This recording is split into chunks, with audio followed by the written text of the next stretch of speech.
हिमाचल प्रदेश को संपूर्ण भारतवर्ष में फल राज्य के नाम से जाना जाता है। सेब हिमाचल प्रदेश की प्रमुख बागवानी फसल है। प्रदेश में बहुत सारे ज़िलों में बागवान वर्षों से सेब का उत्पादन कर रहे हैं। समय में आते बदलाव के कारण हमारे बागवानों को प्रजातियों के चयन करते वक्त विशेष बातों का ध्यान रखना चाहिए। समय समय पर बागवान साथी यदि सेब से जुड़े वैज्ञानिकों से परामर्श लेते रहेंगे तो बागवान जान पाएंगे कि उनके क्षेत्र में किस तरह की प्रजाति हो सकती है। हमारे बागवान चाहते हैं कि कम ज़मीन में, कम जगह में अधिक उत्पादन उन्हें मिले। आज बागवान साथियों वो समय भी नहीं रहा जब वृक्ष लगाने के बाद 10 वर्ष का इंतज़ार फलोत्पादन के लिए किया जा सकता था। आज बागवान चाहते हैं कि पेड़ लगाने के 2 या 3 वर्ष बाद उन्हें फल मिलने लग जाएं। ऐसी प्रजातियों का विकास अनुसंधान केंद्रों में किया जा रहा है, जिन्हें हम छोटे पौधे वाली प्रजाति या स्पर वैरायटी कहते हैं। जिन पौधों की सघन बागवानी हिमाचल प्रदेश में की जा सकती है। सेब की सघन खेती वास्तव में कम ज़मीन में अधिक उत्पादन लेना है, लेकिन हमारे बागवानों को बागीचे का प्रबंधन बहुत अच्छे तरीके से करना चाहिए। समय रहते खरपतवार नियंत्रण करना बहुत ज़रूरी है। यदि बागवान सघन सेब की खेती से जुड़ते हैं तो लगभग पौधे की पौधे से दूरी 2.5 मीटर रहती है। इस तरह से प्रति हेक्टेयर 4000 पौधे का उत्पादन बागीचों में बागवान साथी कर सकते हैं। दूसरे वर्ष ये पौधा फल देना शुरू कर देता है और लगभग 10 वर्षों में इस पौधे का उत्पादन 7 से 8 टन तक पहुंच जाता है। बागवान साथियों, यदि हिमाचल प्रदेश में आप अधिक उत्पादन लेना चाहते हैं, आपको सघन खेती से जुड़ना पड़ेगा। आज के कार्यक्रम में आइए जानते हैं क्षेत्रीय बागवानी अनुसंधान केंद्र बजौरा के associate director doctor Jayant Kumar सेब की सघन खेती के बारे में आपको क्या सलाह देते हैं। पहले जो हम बगीचे लगाते थे वो उसमें हम सेब में पौधों की दूरी जो है 6 मीटर तक रखते थे या 7 मीटर तक रखते थे। उसमें जो है बहुत कम पौधे, जो लगभग 100 पौधे जो हैं वो 1 एकड़ में आते थे या 20 पौधे प्रति बीघा आते थे। पर अब जो है ये सघन खेती की तरफ हमारा ध्यान जा रहा है, क्योंकि जब हम पहले वाली खेती करते थे 6 बाय 6 मीटर पे लगाते थे पौधे, तो उसको 10-12 साल जो है उसको फलों को फसल आने में लग जाते थे। तकरीबन 10 साल में जो है पौधा हमारा 2-3 किलो फसल देता था। पर सघन खेती में ऐसे होता है कि हम इसमें छोटे छोटे पौधे लगाते हैं और बहुत नज़दीक लगाते हैं। उससे क्या होता है कि पौधा जो है पैदावार दूसरे साल देना शुरू कर देता है। तो यहाँ पे हमने क्षेत्रीय बागवानी अनुसंधान केंद्र पे भी हमने काफ़ी सारी नई किस्में लगाई हैं और सघन खेती की तरफ काफ़ी सारा ध्यान दे रहे हैं और पिछले साल हमने ये प्लांटेशन किया हुआ है। तकरीबन वैसे मैं बता दूं कि ये जो पौधे हमने लगाए हैं ये मई के महीने में लगाए हैं और ये इटली से आए हैं वर्ल्ड बैंक प्रोजेक्ट के अंतर्गत। और ये इसमें हमने 8 वैरायटीज़ लगाई हैं, जिनमें कि इम्पॉर्टेंट वैरायटीज़ हैं Jeromine, Red Willox, Gale Gala, Red Lum Gala, ओविलर रिफ्यूजी, स्कारलेट स्पर, सुपर चीफ और रेड कैप वॉलटॉट। सघन खेती में 3-4 चीज़ें बहुत ही महत्वपूर्ण होती हैं। सबसे ज़रूरी है कि वैरायटी कौन सी आप लगाना चाहते हैं।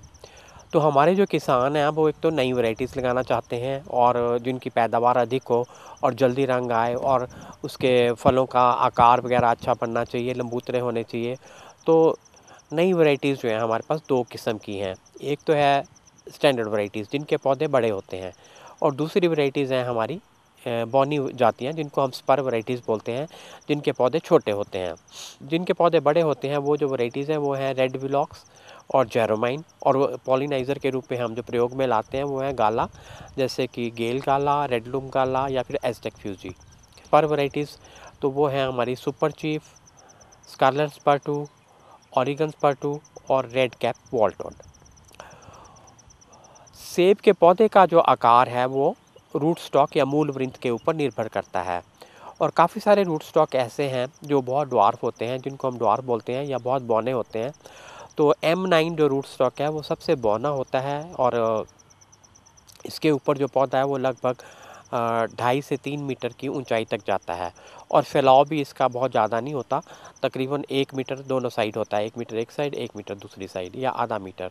अब हमने जो ये सघन खेती लगाई है, ये इसमें हमने लाइन से लाइन की दूरी जो है वो 2.5 मीटर रखी हुई है, और पौधों से पौधों की दूरी जो है वो 1 मीटर रखी हुई है। तो इस तरह से जो है हमारे लगभग 4000 पौधे जो है हमारे 1 हेक्टेयर में आ जाते हैं, है ना।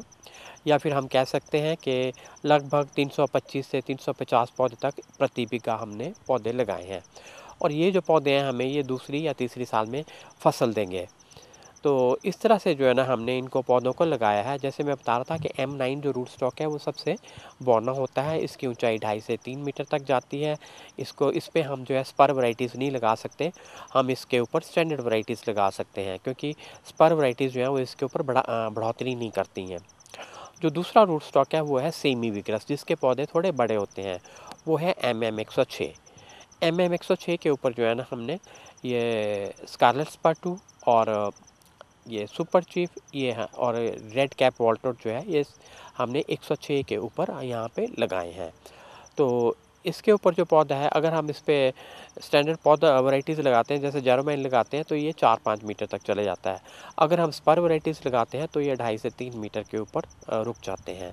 तो ये स्पर वैराइटीज़ जो है हमने 106 पे लगाई हैं। इसके बाद जो हमारे पास एक और रूट स्टॉक है M7, जो कि सेमी विग्रस होता है, उसके ऊपर भी हम स्पर वैराइटीज़ भी और स्टैंडर्ड वैराइटीज़ भी लगा सकते हैं। तो ये 2 चीज़ें तो बहुत ही महत्वपूर्ण है, और तीसरा है कि हमें इसमें सपोर्ट स्ट्रक्चर बनाना पड़ता है। जो भी हमारे M9 या M106 के ऊपर पौधे लगते हैं उनको एक सपोर्ट चाहिए होती है, तो हम इसको जो है यहाँ पे तारें और एंगल आयरन से सपोर्ट देंगे, जो कि अभी हमने लगाई नहीं है, वो हम दिसंबर में लगा देंगे, सर्दियों में। तो ये 3 इसके बड़े इंपॉर्टेंट कंपोनेंट हैं, और चौथा जो कंपोनेंट है वो है हमें इसकी सारी साल जो है इसको हमें साफ़ रखना होता है। तौलिए जो है इसके 2 तरीके होते हैं, या तो हम इस पे मल्चिंग कर दें या ब्लैक पॉलीथीन मल्च बिछा देंगे, या फिर इस पे हम केमिकल वीट कंट्रोल कर सकते हैं, या फिर हाथ द्वारा घास जो है बार-बार निकाल सकते हैं। और चौथा जो पाँचवीं इम्पोर्टेंट चीज़ है, इसको हमें पानी की काफ़ी ज़रूरत होती है। तो यहाँ पे हम लोग जो है ड्रिप लगाएँगे। हमने लगाया है ड्रिप, पर हमने ट्रैक्टर चला रहे थे इसलिए हमने ड्रिप हटा दिया है, पर इस पे अभी हमारे यहाँ ड्रिप लगा हुआ है, और इससे जो है हमारी अच्छी फसल आएगी। टाइम टाइम पे हम पानी देंगे और टाइम टाइम पे इसको खाद देंगे, और इस तरह से जो है ना हम इसको मैनेज कर पाएँगे। ये जो इसमें हाई डेंसिटी प्लांटेशन में लगभग दूसरे साल में हमें फसल आना शुरू हो जाती है। अगर जैसे एक पौधा हमें 2-3 किलो फसल जो है वो दूसरी साल में दे देनी चाहिए। दूसरी साल में अगर 2 किलो आता है तो हमें तकरीबन 8 टन जो है वो दूसरे साल आ जाती है, और जब 5 साल का हो जाता है तो हमें ये 30 से 40 टन प्रति हेक्टेयर जो है ये पैदावार देगा। और जब लेटर स्टेजेस में जब ये 8-10 साल का हो जाएगा तो हमें 50 से 60 टन प्रति हेक्टेयर जो है पैदावार इन पौधों से मिलनी चाहिए।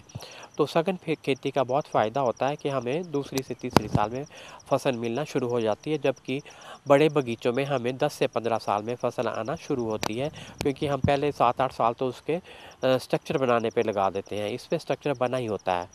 तो इसी तरह से जो ना हम सघन खेती करते हैं। इसी तरह से हमने नाशपाती की भी 2 किस्में लगाई हुई हैं, एक है कार्मीन और दूसरी है ये कॉन्कॉर्ड। कार्बिन जो है, ये कार्बिन और कॉन्कॉर्ड जो है हमने लाइन टू लाइन की दूरी 2.5 मीटर रखी है, और पौधे से पौधे की दूरी 2 मीटर रखी है, यानी कि 2000 पौधे प्रति हेक्टेयर इसमें लगे हुए हैं।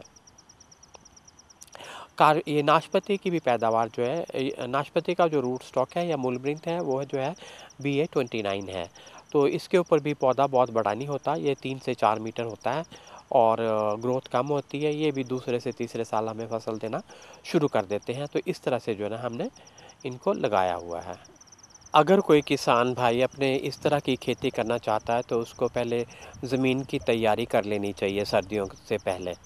नवंबर दिसंबर के महीने में हम लोग अगर कोई ज़मीन जो है बहुत उबड़ खाबड़ है तो उसको हम थोड़ा ठीक कर सकते हैं और उसको थोड़ा प्लेन कर सकते हैं, क्योंकि आजकल जो है प्लेन करना जो है आसान हो जाता है, जेसीबी लगा के हम लोग प्लेन कर लेते हैं। और गड्ढे जो है वो भी हम नवंबर और दिसंबर के महीने में कर लेते हैं। गड्ढा जो है इसका नॉर्मल होना चाहिए, जैसे 3 बाय 3 फुट का, क्योंकि एक बार जो जड़ बड़ी हो गई वो बड़ी हो जाती है, नहीं तो अगर छोटा हो तो फिर इसकी बढ़ोतरी रुक जाती है। तो गड्ढे को तैयारी करते वक्त हमें जो है लगभग इसमें आधा से पौना किल्टा हम लोग गोबर का खाद मिला सकते हैं, और NPK 12-32-16 जो है हम लोग आधा किलो डाल देते हैं पूरे गड्ढे में। तो गड्ढे जब हम गड्ढा खोदते हैं तो जो नीचे वाली मिट्टी होती है, ऊपर की 2/3 मिट्टी हम रख लेते हैं, जो नीचे वाली 1/3 मिट्टी है वो उसमें वापस नहीं डालते हैं। हम इधर उधर से मिट्टी लेके उसमें मिक्स कर देते हैं, गोबर का खाद मिला देते हैं, और ये NPK जो मैंने 12-32-16 बताया जैसे आधा किलो वो इसमें मिला लें और अपना गड्ढा भर लें। और गड्ढा भरती बार हमें ये ध्यान रखना होता है कि गड्ढा जो है हमें ज़मीन से 1-1.5 फुट ऊपर होना चाहिए, क्योंकि जब बारिश आती है या पानी आता है तो ये गड्ढा बैठ जाता है। और हमें कोशिश करनी चाहिए कि हमारा जो पौधा है वो ज़मीन से थोड़ा सा ऊपर रहे। और इसी तरह से जो है ना हमें ये पौधे जो हैं किसी अच्छी नर्सरी से या गवर्नमेंट की नर्सरी से मिल जाएँ तो ज़्यादा अच्छा है, क्योंकि अभी रूट स्टॉक के ऊपर जो है बहुत ज़्यादा पौधे हमारे प्रदेश में उपलब्ध नहीं हैं। परंतु हमारी यूनिवर्सिटीज़ ने इस पर ही लगभग 60,000 पौधे जो हैं वो विदेशों से मंगाए हैं। तो उनको हम लोग मेरा ख़्याल है कि वो नौनी से जो है वो दिसंबर जनवरी के महीने में वो सेल होंगे, तो वहाँ से काफ़ी सारे किसान जो है वहाँ से पौधे ले सकते हैं।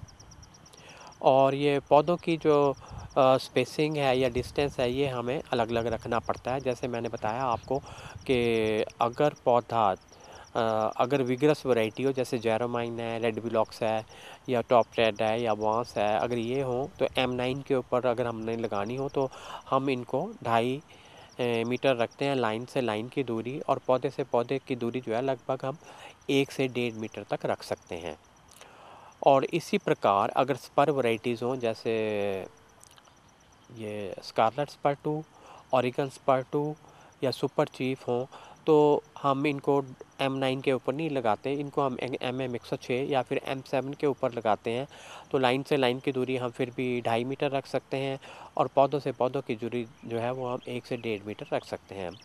अगर हमने विगरस वैरायटी जैसे कि जेरोमाइन, रेड विलॉक्स या वांस या टॉप रेड लगानी हो M7 या MM106 के ऊपर, तब हम लाइन से लाइन की दूरी जो है 3 मीटर कर लेते हैं, और प्लांट टू प्लांट की दूरी भी 2.5 मीटर हम लोग रख सकते हैं। क्योंकि जब पौधा हम इसके ऊपर लगाते हैं M7 या 106, ये जो है हमारा 3 से 4 मीटर तक चले जाता है ऊंचाई में।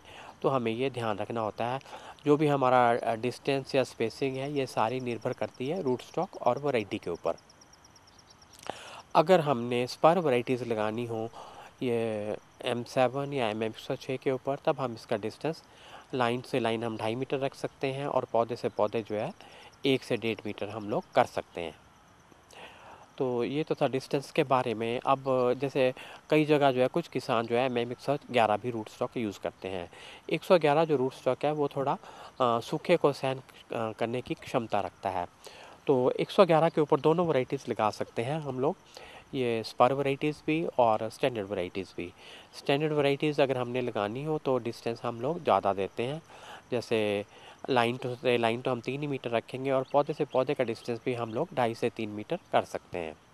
अगर हमने स्पर वैरायटी लगानी हो जैसे Scarlet Spur 2, Red Chief, Super Chief या फिर ओरिगन स्पर 2, तो इसको हम लगभग 2 मीटर दूरी रख सकते हैं, और लाइन टू लाइन जो है वो 3 मीटर रखेंगे। पौधे से पौधे 1.5 से 2 मीटर हम लोग कर सकते हैं। इसी तरह से जैसे अब इसको वैसे तो बहुत हमारे प्रदेश में जो ज़्यादातर इलाके हैं उन वहाँ पे पानी की सुविधा उपलब्ध नहीं है, पर ये जो M9 रूट स्टॉक होता है या 106 है या 7 है, इसको थोड़ा बहुत पानी गर्मियों में देना पड़ता है। जैसे मई जून के महीने में जब सूखा पड़ता है तो हम इसको पानी दे देते हैं। अगर आपके पास ड्रिप इरिगेशन हो तो वो सबसे अच्छा होता है। टपक सिंचाई से जो है बीमारियाँ भी नहीं लगती, और पौधे की बढ़ोतरी भी बहुत अच्छी होती है। खेतीबाड़ी के आज के कार्यक्रम में बागबान साथियों हमने जाना सेब की सघन खेती प्रदेश के बागबान साथी कैसे कर सकते हैं। हमने ये भी जाना कि सेब की सघन खेती करने की आवश्यकता हिमाचल प्रदेश के बागवानों को क्यों है। दिन ब दिन कृषि बागवानी योग्य भूमि कम होती जा रही है। यदि हमारे बागवान कम भूमि में कम परिश्रम से अधिक उत्पादन लेना चाहते हैं तो सेब की सघन खेती को धीरे धीरे अपनाना पड़ेगा। सेब की स्पर वैराइटीज़ जिनके पौधे बहुत छोटे रहते हैं, लगाने से 2 वर्ष बाद फल देना शुरू कर देते हैं। फलों का उत्पादन रंग बहुत अच्छा पाया जाता है और मार्केट में भी बागवानों के फसल के अच्छे दाम मिलते हैं। बागवान साथियों, हमारे बागवान यदि समय समय पर वैज्ञानिकों से जुड़ते रहें, प्रशिक्षण लेते रहें, बागीचे का प्रबंधन वैज्ञानिक ढंग से करते रहेंगे तो निश्चित तौर पर सघन खेती से आप उन्नति की तरफ अग्रसर हो सकते हैं।